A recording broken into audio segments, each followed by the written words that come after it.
అందరికీ నమస్కారం. శ్రీమాత్రే నమః. లలితాదేవిని స్తుతిస్తూ హిందువులు పఠించే ఒక అద్భుతమైన స్తోత్రం లలితా సహస్రనామ స్తోత్రం.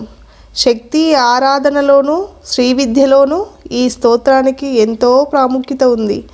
ఈ స్తోత్రాన్ని పఠించడం వలన సకల శుభాలు కలుగుతాయని, కష్టాలు కడతేరుతాయని, సిద్ధులు లభిస్తాయని, ముక్తి లభిస్తుందని అందరి ప్రగాఢ నమ్మకం. లలితా సహస్రనామం ఎక్కడ ఉపస్థితమై ఉంటుందంటే ఈ స్తోత్రం బ్రహ్మాండ పురాణంలో అంతర్గతంగా హయగ్రీవుడికి అగస్త్యునికి జరిగిన సంవాద రూపంలో ఉపస్థితమై ఉంటుంది.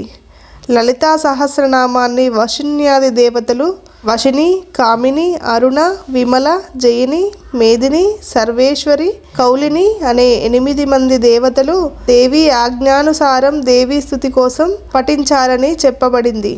స్తోత్రంలో అనేక మంత్రాలు, సిద్ధి సాధనలు, యోగ రహస్యాలు నిక్షిప్తమై ఉన్నాయని విశ్వసిస్తారు. లలితాదేవిని స్తుతించే ఈ స్తోత్రాన్ని దేవి ఇతర రూపాలైన దుర్గాదేవి, కాళికాదేవి, మహాలక్ష్మీదేవి, సరస్వతీదేవి, భగవతీదేవి వంటి దేవతలను అర్చించడానికి కూడా పఠిస్తారు.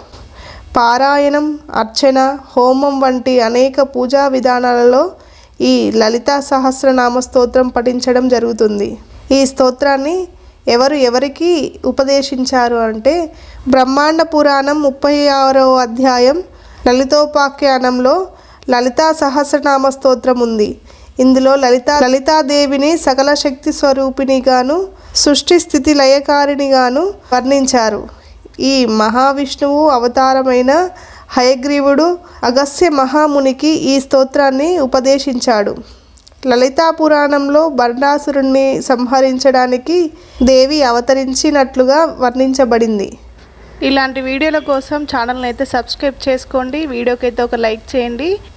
శ్రీమాత్రే నమః అని కామెంట్ చేయండి.